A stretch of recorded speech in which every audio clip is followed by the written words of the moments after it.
वर्णिवेशरमणीय दर्शनं मन्दहासरुचिराननां भुजं पूजितं सुरु नरोत्तम मैर्मुदा धर्मनन्दनमहं विचिन्तये। असतो मा षड्गमय तमसो मा ज्योतिर्गमय मृत्युर्मा अमृतं गमयः। ओम शान्तिः शान्तिः शान्तिः। अस्मद्गुरु समारंभां नाथयामुन मध्यमां लक्ष्मी वल्लभ पर्यन्तां वंदे गुरु परंपरा। આજની જ્ઞાન સભાની અંદર પધારનારા બધા જ ભગવત ભક્તોને વેદાંતાચાર્ય પુરાણ ઇતિહાસાચાર્ય એમએ ફિલોસોફી શાસ્ત્રી રાકેશભાઈના હેતપૂર્વક જય સ્વામિનારાયણ। ભક્તો, હમણાં થોડા દિવસ પહેલા ઉત્તર ગુજરાત નિવાસી કૌશિક ચૌધરી નામના એક ડોક્ટરે એક પુસ્તક લખીને પ્રકાશિત કરેલું છે, જેનું નામ છે કોણ સ્વામી કોણ નારાયણ। અને એ પુસ્તક અમદાવાદ શહેરમાં કરોડો માણસની જનમેદની વચ્ચે એમણે પ્રકાશિત કરેલું છે। એ પુસ્તકની અંદર એઓએ ભગવાન સ્વામિનારાયણના પ્રાગટ્યના પ્રમાણો આપેલા છે। પુરાણોના, ઉપનિષદોના, મહાભારત ઇત્યાદિકના પ્રમાણો આપેલા છે। અને એવું કહે છે કે આ પુરાણોમાં તથા ઉપનિષદ આદિમાં આ પ્રમાણો જોવા મળતા નથી। હવે એ પ્રમાણોની અંદર સ્કંદ પુરાણ વૈષ્ણવ ખંડ વાસુદેવ મહાત્મ્ય અધ્યાય 18 શ્લોક 42 થી 44 ભગવાન સ્વામિનારાયણના પ્રાગટ્યના પ્રમાણો આપેલા છે। એને બાદ કરતા એઓએ જે પણ કંઈક પ્રમાણો આપેલા છે એ પ્રમાણો એવો ક્યાંથી લાવ્યા એ અમને ખબર નથી, કારણ કે એ બધા પ્રમાણો અમારા સંપ્રદાયના પ્રાચીન વિદ્વાનોએ કોઈ પણ સ્થાન પર આપેલા જ નથી। અમારા સંપ્રદાયના જે પ્રાચીન વિદ્વાનો થઈ ગયા તેઓએ કેવલ સ્કંદ પુરાણ, વૈષ્ણવ ખંડ, વાસુદેવ મહાત્મ્ય અધ્યાય 18 શ્લોક 42 થી 44 જે પ્રમાણો આવે છે, અર્થાત કે ભગવાન સ્વામિનારાયણના પ્રાગટ્યના જે પ્રમાણો આવે છે એ જ પ્રમાણો આપેલા છે। એટલે કૌશિકભાઈ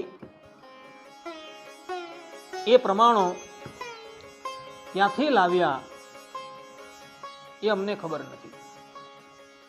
વળી એઓએ એ પુસ્તકની અંદર એવું લખેલું છે કે શ્રી વાસુદેવ મહાત્મયના જે પ્રમાણો છે એ પ્રમાણો ભગવાન સ્વામિનારાયણને નથી લાગતા, પરંતુ એ તો બીજા અવતારને લાગે છે। તો આ પ્રવચનની અંદર એ વાસુદેવ મહાત્મયમાં જે પ્રમાણો આપેલા છે એ પ્રમાણો ભગવાન સ્વામિનારાયણને જ લાગે છે એ હું એ જ વાસુદેવ મહાત્મય પરથી સિદ્ધ કરી દેવીશ। તો બધા જ શ્રોતાગણો એકાગ્ર મને કરીને આ પ્રવચન શ્રવણ કરે અને પોતાના ઈષ્ટદેવ ભગવાન સ્વામિનારાયણની પ્રસન્નતાને અર્થે આ પ્રવચન ઓછામાં ઓછા 10 માણસોને સેન્ડ કરે। સર્વપ્રથમ આ સ્કંદ પુરાણ ભારત વર્ષમાં કયા કયા સ્થાનોમાંથી છપાયું છે એની વાત કરી દઉં તો સ્કંદ પુરાણ વેંકટેશ પ્રેસ મુંબઈ થકી છપાયું છે. કલકત્તા ઓરિએન્ટલ ઇન્સ્ટિટ્યૂટમાંથી છપાયું છે. ચોખંબા વારાણસીથી છપાયું છે.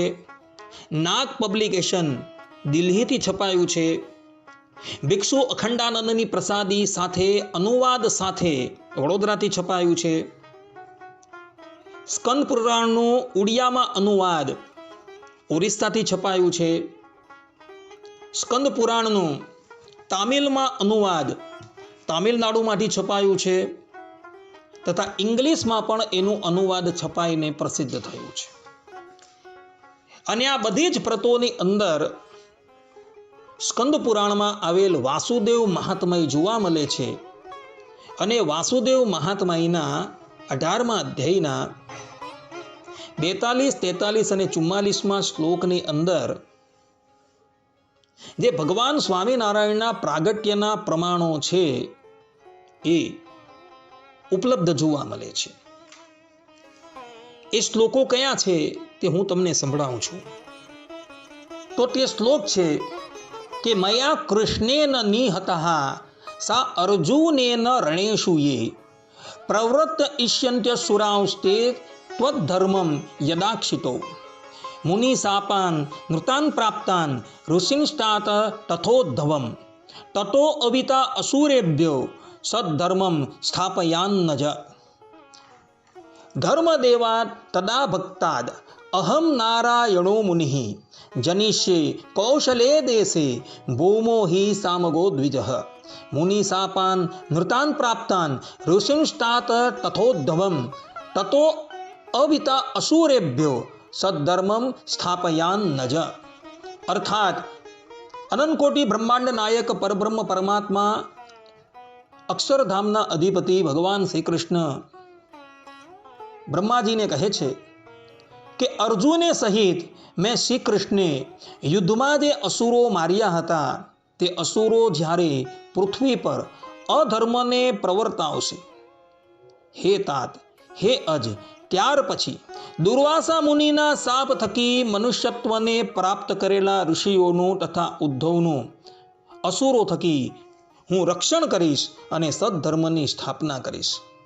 ત્યારે પૃથ્વી પર કૌશલ દેશમાં ભક્તિ એટલે કે મૂર્તિ છે પત્ની જેના એવા ધર્મદેવ થકી મૂર્તિ દેવીમાં સામવેદી બ્રાહ્મણ કુલમાં હું નારાયણ મુનિ નામ ધારણ કરી પ્રગટ થવીશ.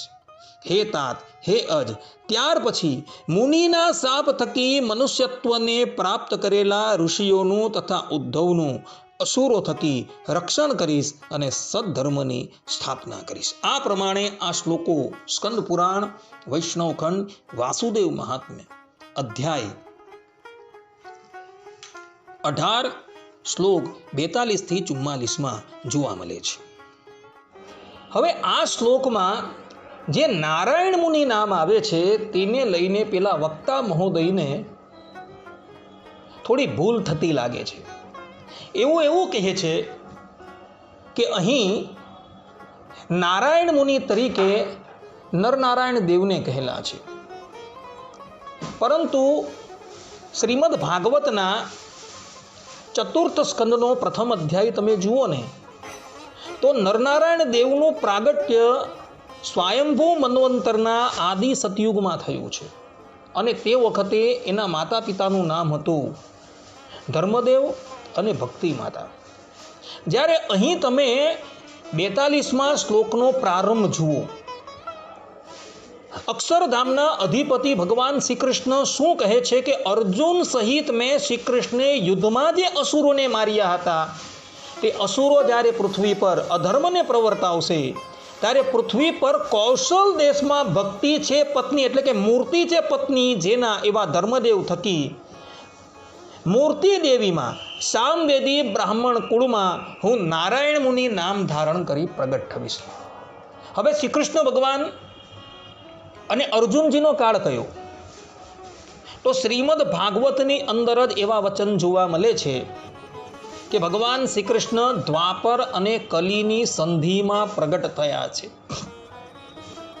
એટલે દ્વાપર અને કલીની સંધિની અંદર પ્રગટ થયેલા શ્રી કૃષ્ણ ભગવાન અને અર્જુનજીએ જે યુદ્ધમાં અસુરોને મારેલા હતા, તે જ અસુરો તીવ્ર વાસનાથી પુનઃ ધરાતલની ઉપર પ્રગટ થઈ અધર્મ પ્રવર્તાવશે, ત્યારે એ અક્ષરધામના અધિપતિ કહે છે કે હું જ નારાયણ મુનિ નામ ધારણ કરી કૌશલ દેશમાં પ્રગટ થવીશ. કૌશલ દેશ એટલે કયો? તો કૌશલ દેશ એટલે ઉત્તર પ્રદેશમાં આવેલો કૌશલ દેશ. નરનારાયણ દેવનું પ્રાગટ્ય કૌશલ દેશની અંદર થયું નથી. નરનારાયણ દેવનું પ્રાગટ્ય ગંધમાદન પર્વત પર થયું છે એવું ઇતિહાસ પુરાણની અંદર લખેલું છે. આ ઉત્તર કૌશલ દેશની અંદર 2 જ અવતાર થયા છે. સર્વપ્રથમ 24મી ચોકડીના ત્રેતા યુગમાં ભગવાન શ્રી રામ પ્રગટ થયા હતા અને 28મી ચોકડીના કલયુગમાં પ્રથમ ચરણમાં ભગવાન સ્વામિનારાયણ પ્રગટ થયા છે,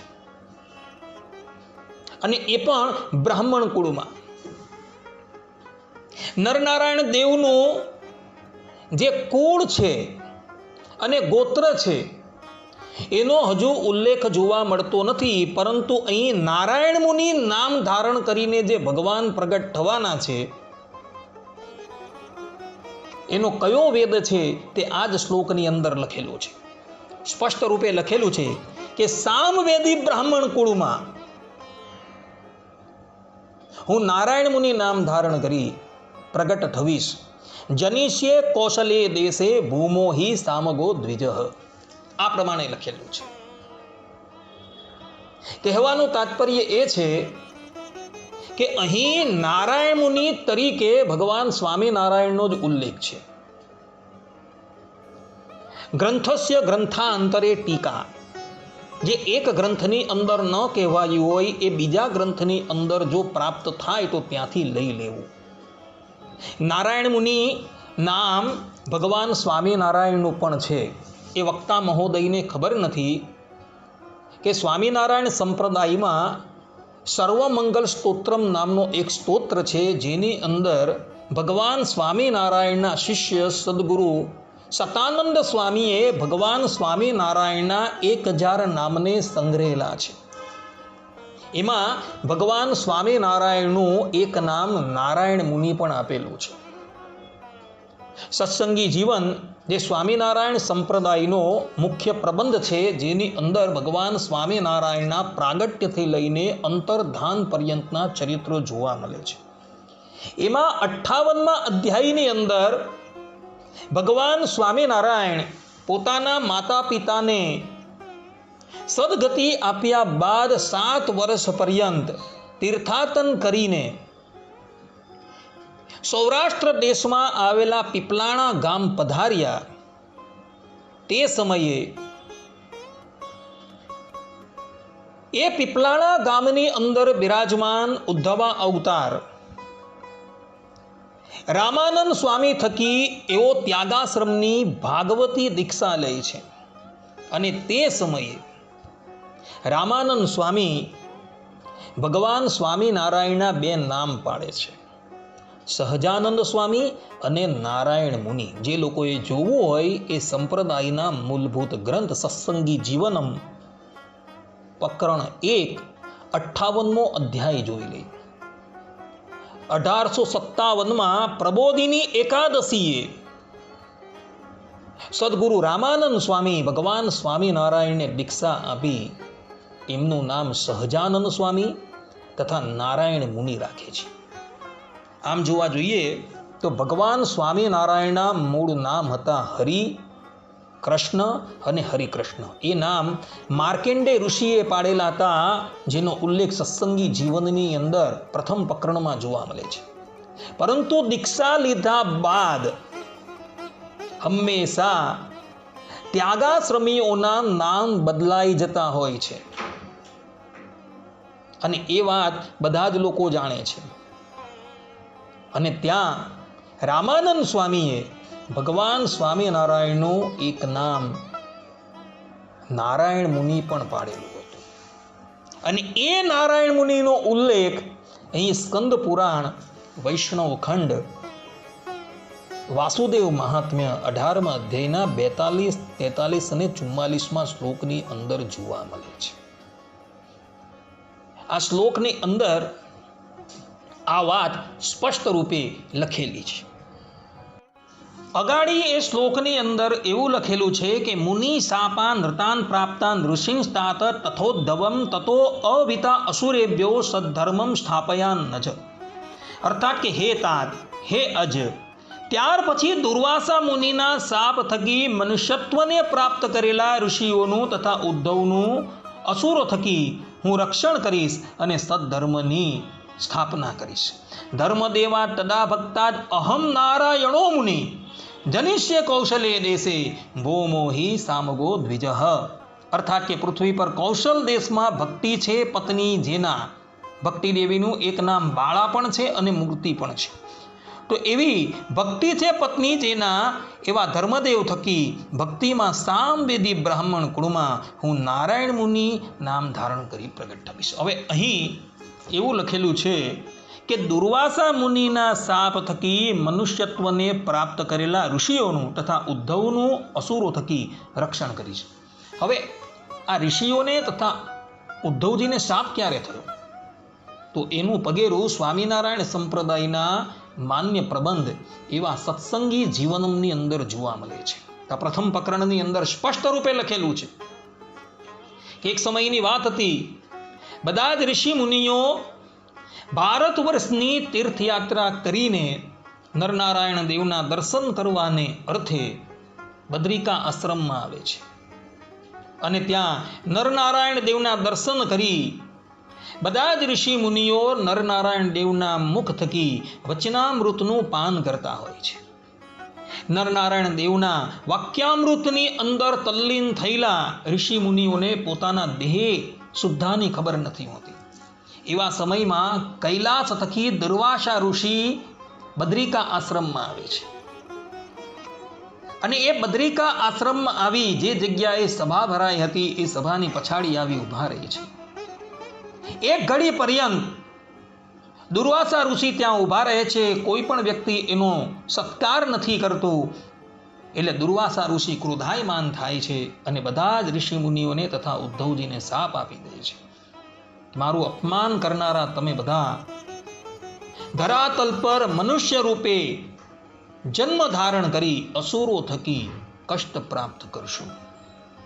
આ પ્રમાણે દુર્વાસા ઋષિએ શાપ આપેલો હતો અને એને લઈને ઉદ્ધવજી તથા એ ઋષિ મુનિઓ ધરાતલની ઉપર પ્રગટ થયા અને અસુરો થકી એ જ શ્રી કૃષ્ણ ભગવાન નરનારાયણ રૂપે પણ જે પ્રગટ થયા છે અને એ જ શ્રી કૃષ્ણ ભગવાન ધરાતલ પર નારાયણ મુનિ નામ ધારણ કરી ઉત્તર કૌશલ દેશમાં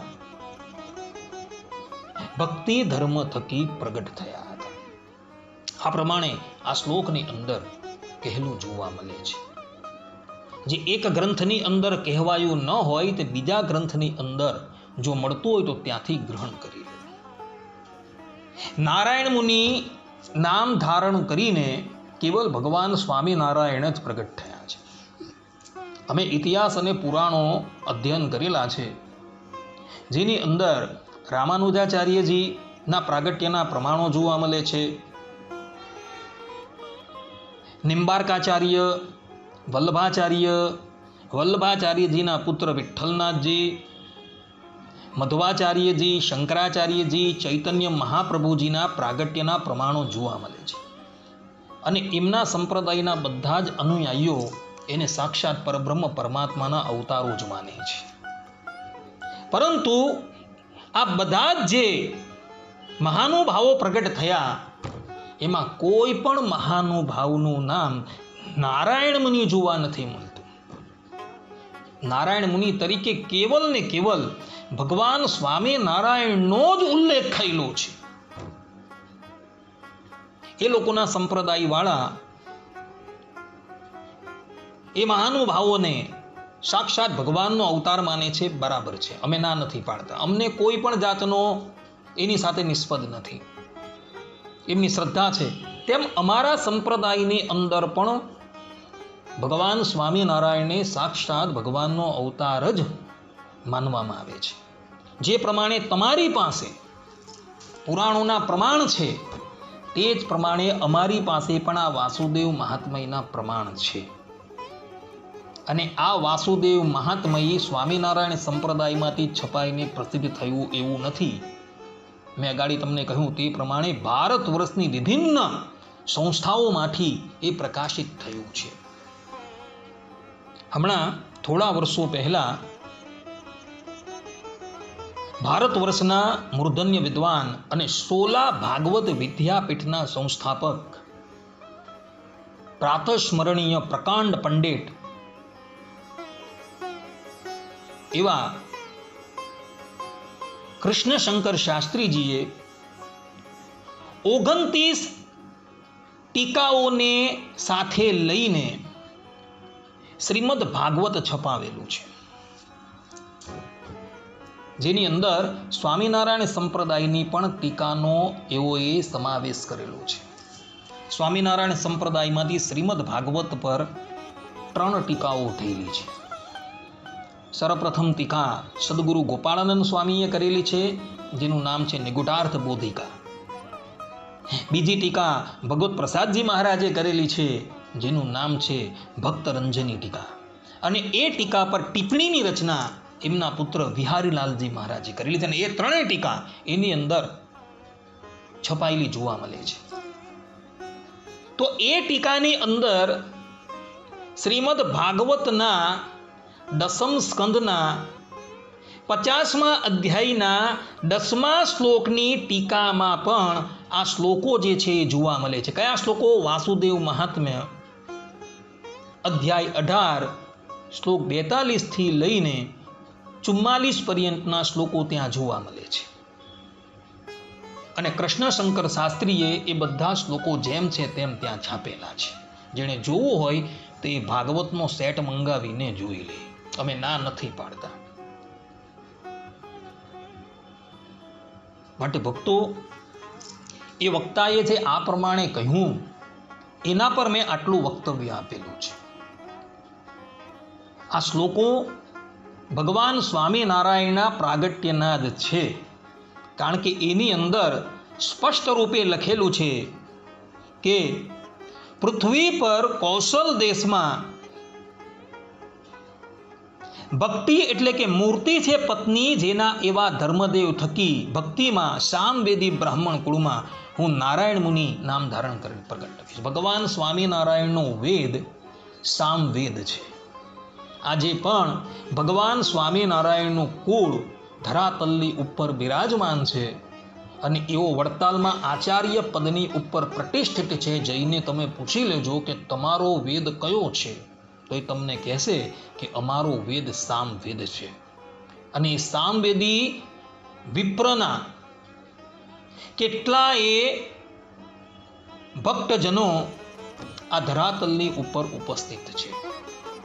અમદાવાદની અંદર નરનારાયણ દેવની પીઠના અધિપતિ જે આચાર્ય મહારાજ વિરાજમાન છે, એને પણ જઈને પૂછો તો તમને કહેશે કે અમારો વેદ સામવેદ છે. કારણ કે ભગવાન સ્વામિનારાયણનો વેદ સામવેદ હતો.